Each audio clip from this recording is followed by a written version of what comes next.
Dans les parties précédentes, on avait réalisé notre personnage, donc on l'avait texturé, on l'avait sculpté, on a fait une rotopo et on a créé un petit pistolet aussi, donc un accessoire. Alors si on zoome proche du pistolet, on voit qu'il est pas de très bonne qualité puisque c'est un objet low poly, mais si on se met à peu près à cette distance, on peut déjà penser qu'il est déjà plus réaliste. Alors ce que je vous propose de faire dans cette partie, c'est riguer le personnage, donc déjà de une pour lui mettre le pistolet dans la main, et de deux pour pouvoir l'animer par la suite. Alors le rig dans le jeu vidéo, c'est assez différent du rig en animation traditionnel.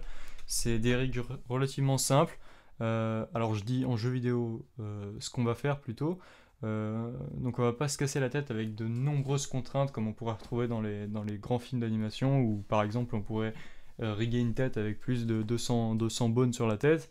Non, on va pas faire ça, nous on va juste se contenter donc de faire un rig simple pour qu'on puisse l'animer donc à destination du jeu vidéo. Donc c'est un personnage in-game et pas un personnage donc de cinématique.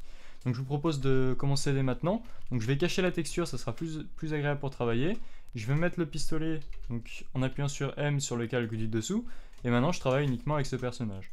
Alors ce personnage, donc je vais faire CTRL ALT SHIFT C, Origin to Geometry, donc elle se trouve déjà au centre. Je vais faire ensuite SHIFT C pour amener mon personnage au centre, mon curseur au centre, pardon.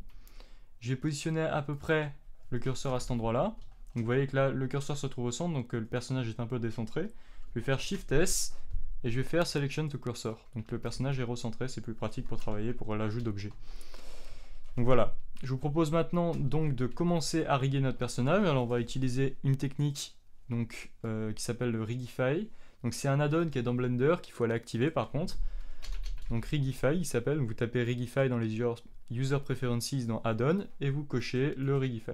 Alors on pourrait très bien faire un rig à la main, mais ça prendrait plus de temps et c'est un peu inutile dans notre cas puisqu'on a déjà un rig déjà tout prêt. Bon bien sûr il va falloir qu'on rajoute les contraintes et qu'on le skin, mais ça on va voir dans quelques instants comment faire. Donc Shift A pour ajouter notre armature. Donc je vais dans l'armature, je sélectionne Human Meta Rig et voilà, on va adapter ce rig à notre personnage. Alors ce que je vous propose de faire dans un premier temps, c'est de déjà caler la tête là au niveau de la hauteur donc, du skin. Donc je vais me le scaler un petit peu.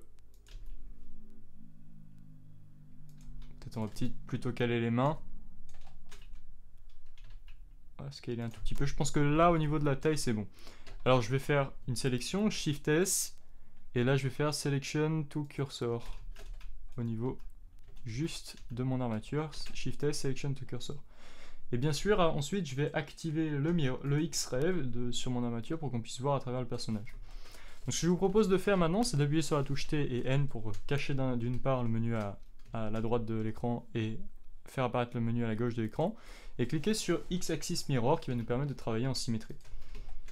Donc vous voyez que les clavicules sont plutôt bien placées, donc il faut qu'on replace les bras. Donc je les place pour l'instant de cette manière. Pour l'instant les mains, on va s'en occuper, on s'en occupe pas, pardon. Je m'occupe juste de placer l'ensemble de mon squelette de manière globale. Hein. Donc peut-être remonter un peu ici les bones de la colonne vertébrale. Je vais placer ici mes différents bones au niveau de ma jambe. Faire une rotation sur Z du pied. Alors au niveau du pied, ce qu'on va faire, c'est qu'on va déjà supprimer ces vertex qui ne nous servent pas dans notre cas, qui ne nous serviront pas. Donc, ce que je vous propose de faire, c'est ensuite de replacer correctement ces bones. Donc c'est globalement les mêmes outils. Là, je suis en edit mode donc de l'armature. Ça correspond exactement au même principe que l'edit mode en mode objet. Donc vous avez la sélection des têtes des bones, la sélection des bones en entier, juste des têtes comme ceci. Vous avez ensuite toutes les contraintes de base, donc G pour le déplacement, R pour la rotation, S pour le scale. Voilà, donc, globalement on a la même chose dans cette section. Donc je vais remonter un peu le genou, à peu près à la moitié donc, de la jambe. Voilà, ce que je vous propose ensuite c'est de venir placer un peu en retrait l'os de la tête, du cou pardon, donc je vais déplacer mon cou comme ceci, la base de mon cou et ensuite la hauteur de mon cou, et je viens placer donc la pointe de la tête au-dessus du maillage. Ensuite, vu de côté, je vais rentrer et scaler un peu mes clavicules, comme ceci. qui vont nous aider en fait à déplacer normalement nos épaules un petit peu, puisque ça fait partie de la chaîne. Donc ce qu'on va voir, c'est qu'ensuite on va déplacer donc nos bras comme ceci, un peu vu de haut. Donc là je vais prendre tout ce qui compose cette chaîne au niveau de ce bras, faire une rotation et venir positionner comme ceci mon bras correctement. Alors au niveau de la main, on va avoir pas mal de choses à faire. Alors déjà je vais annuler tout ça parce que j'ai oublié de sectionner un os. Autant prendre tous les os de la main. Tous les os de la main, donc comme ceci. Donc là ce que je vais faire, c'est que je vais rentrer chacun des doigts au niveau de leur position de bone, au bon endroit. Donc ça va être une partie assez longue et assez ennuyante. Donc voilà. Donc je vais vous montrer. Globalement ce que je vais faire, c'est décocher le X-ray un moment et venir sélectionner déjà toutes les phalanges, les premières phalanges, les remonter. Et dans un premier temps, mon travail va consister à en cacher entièrement donc ces os dans la main. Donc vu de côté, je peux déjà sélectionner ici mon doigt, mon index, venir positionner mes phalanges à peu près là où on avait doublé, vous vous souvenez, en géométrie. Donc j'appuie voilà, sur cette partie, je fais bien attention de sélectionner le bon os. Voilà, et ensuite je ramène au bout du doigt ma pointe comme ceci. Je vais continuer de ce côté-là. Vous voyez que je ramène mes pointes sur les doigts. Et comme j'ai courbé mes doigts, il faut bien que je fasse attention à bien courber mes doigts. Donc là, je vais cacher ça, H, pour avoir une meilleure visibilité. Je vais cacher l'arrière aussi, parce que les doigts de l'intérieur sont assez durs à positionner. Voilà, ici, je vais remonter jusque là.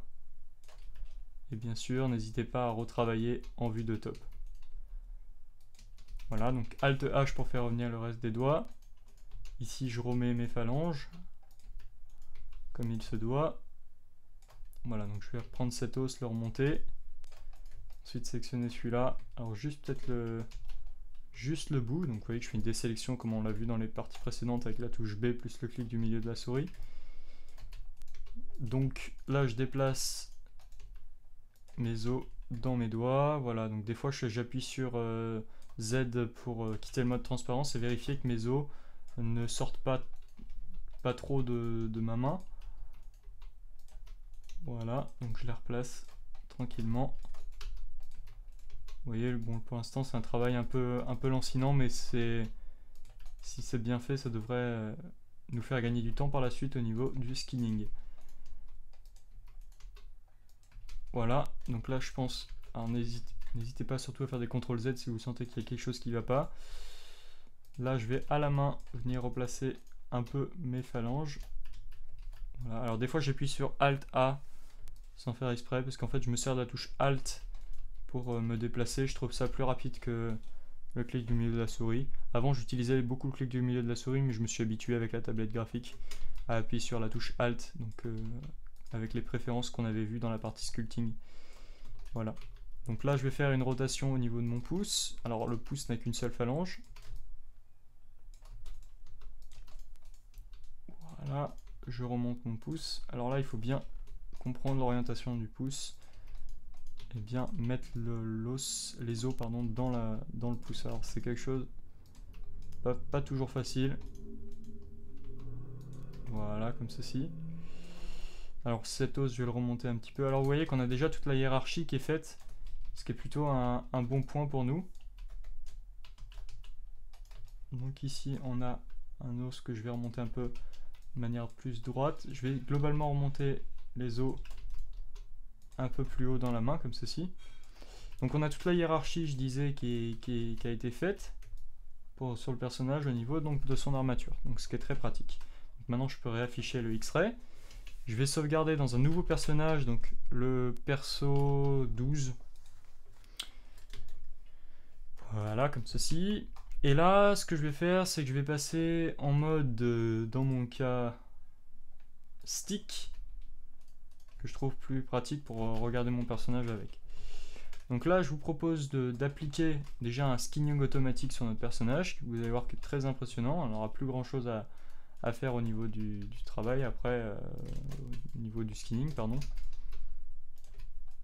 Voir comme c'est un personnage de jeu vidéo en plus, on n'a pas forcément besoin de s'attentionner sur énormément de choses, contrairement à un personnage de film d'animation.